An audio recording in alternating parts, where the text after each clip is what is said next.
Minister of State for Labour and Employment and one of the spokesperson of the All Progressives Congress Presidential Campaign Council, Mr. Festus Keyamo, has called for the arrest of the presidential candidate of Labour Party, Peter Obi, and his running mate, Datti Baba Ahmed, for allegedly making incendiary comments and claims capable of causing an insurrection against the government.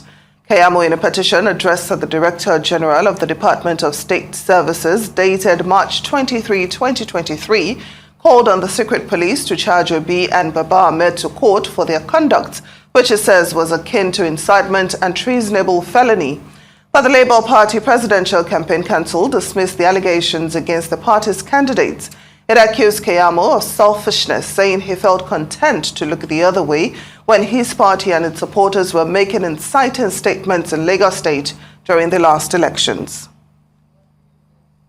Well, let's have a conversation with Labour Party spokesman Nana Kazuri on the petition by the APC's Presidential Campaign Council spokesman Festus Keyamo asking the DSS to arrest Peter Obi and his running mate for treason. Nana Kazuri, thank you so much for joining us on Newsday. Thank you very much for having me. Well, good afternoon. What's your response to this petition by Festus Keyamo asking the DSS to arrest Peter Obi and Datti Baba Ahmed for treason? It's very, very clear that Mr. Keyamo is just trying very hard to deflect from the injuries caused by his party on the democratic process of for Nigeria. And it's sad because he even went as far as saying that we should separate him from his office. We can't separate Festus Keyamo from being spokesperson. We can't separate Festus Keyamo from being a senior advocate. We can't separate him from being a serving minister for Labour and Employment. And the only crime that we have committed is that we have gone to court to challenge the process that INEC went through. What Festus Keyamo forgot to add in his statement was that they should also charge the umpire of INEC to court as well, because we are saying exactly the same thing that INEC said. The umpire of INEC, Professor Mahmood himself, said that the process was flawed and there were glitches, which is not what Nigerians were promised when we were going to the polls. Festus Keyamo forgot that people in his camp, for example, MC Oluomo, came out and said that, you know, if you're not voting in a particular way, don't bother to come out and vote. Festus Keyamo forgets that people were killed, people were maimed, people were stopped from voting because they looked like a particular ethnic group. All these things were an infringement on the democratic process. And somebody who is a senior advocate of Nigeria should not be seen as one who wants to truncate that process. So let's assume that Festus Keyamo is joking.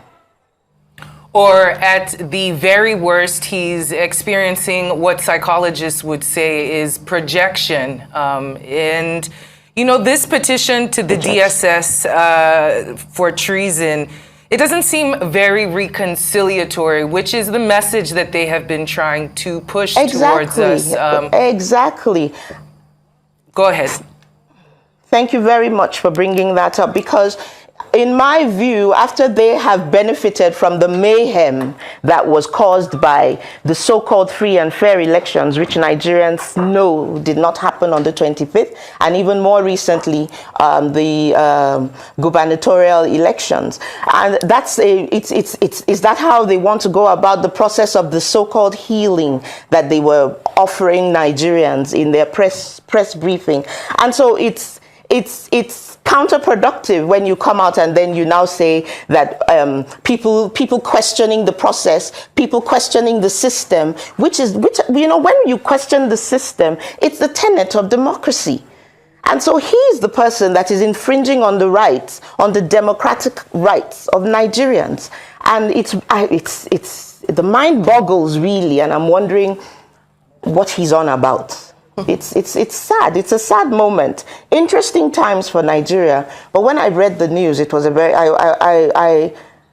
I was very sad, because what they're telling us They are just, Tinubu is just the president-elect. So what they're telling us is that they're going to run, is he telling us that he's going to run a government filled with tyranny and a government that's going to keep suppressing the voice of the people, infringing on Section 39, if I'm not mistaken, of the Nigerian Constitution that gives us free speech? I really wonder. Now, I'm going to take a part of the petition and I would like you to react to it. A part of the petition says that he has it on good authority that Obi and Baba Ahmed have allegedly camped some youths in a popular hotel in Abuja with the sole aim of instructing them to push out inciting social media messages in order to cause panic and fear and incite people to riot. How would you respond to this? First and foremost, that is a lie in itself. It's not the truth. My principal, whom I like to call His Excellency Peter Obi, has asked for calm, he has asked for restraint, and he has said that he's going to, and he wants the rule of law to take its course. These are the same people that said we were just 4 people tweeting in a room and we should not be taken seriously. Well, we now know, they now know, a strong message was sent to them that the obedience and those who support the Labour Party are not 4 people tweeting in a room. So we must, without any shadow of doubt, just discountenance that kind of talk. There aren't any people put up in any room who are there to incite the polity. That's not true. Rather, what we have seen is there are videos of even his own principal telling people, snatch it, you must take it, you must grab it, and, and that is exactly what happened during the elections. You cannot put that on Peter Obi or Dr. Yusuf Datti Baba Ahmed. It's just preposterous. It's downright wrong. And while the spokespersons of unfounded, totally unfounded. While the spokespersons of the APC are releasing statements and seemingly stoking political fires, it seems the president-elect is abroad, or maybe he is, or maybe he's not, but those are the reports are that he is taking a break to recover and rest after a very stressful election cycle, very understandable. And like I said, he spoke about reconciliation and moving forward. In that spirit, trusting that all is well, what can be done in order to start to put some of these flames out for the Labour Party specifically? Because one can only speak about themselves. You can hope that other people would act responsibly, but it is on the Labour Party maybe to show the bigger manism. I'm at a loss for words now, but what is the Labour Party going to do in order to live up to that and try to be the bigger man in this situation and reduce some of this heat that we're experiencing?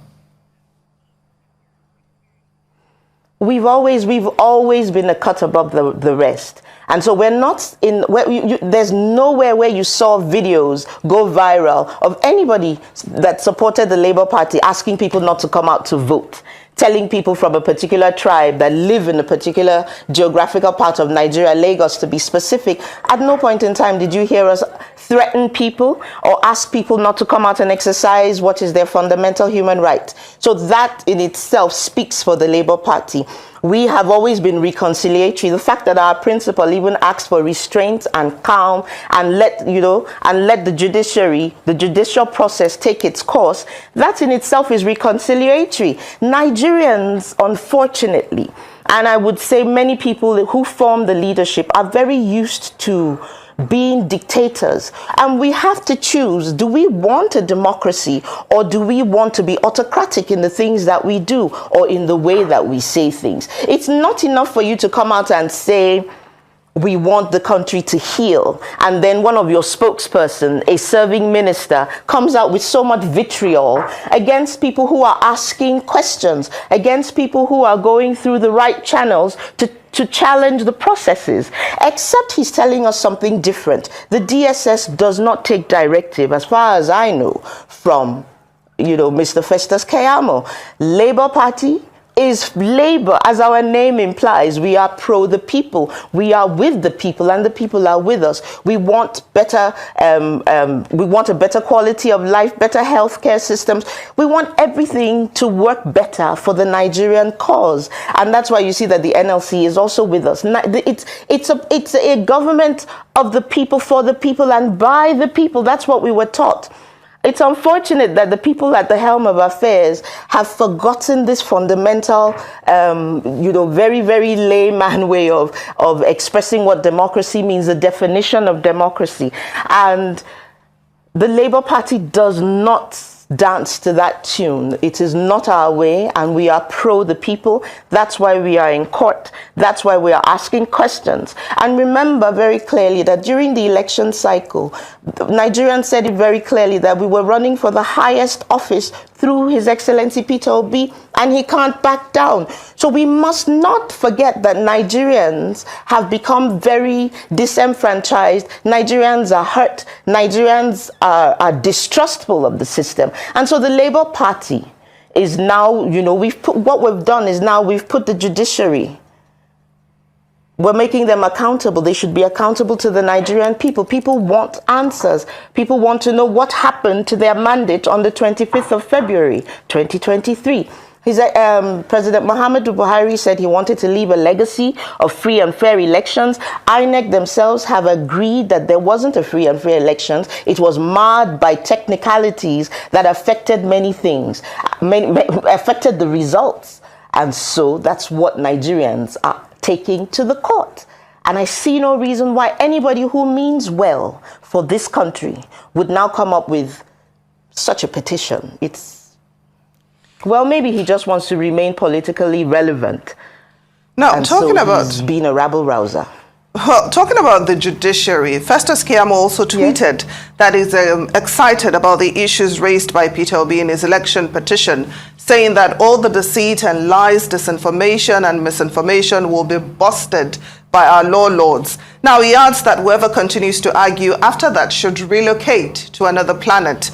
Now, are you worried about the impartiality and neutrality of the election tribunal or the judiciary in this matter, or are you optimistic that justice will be served? It's a two-way sword for me. When you ask this question, my heart is divided. Yes, there's a part of me that is cautious.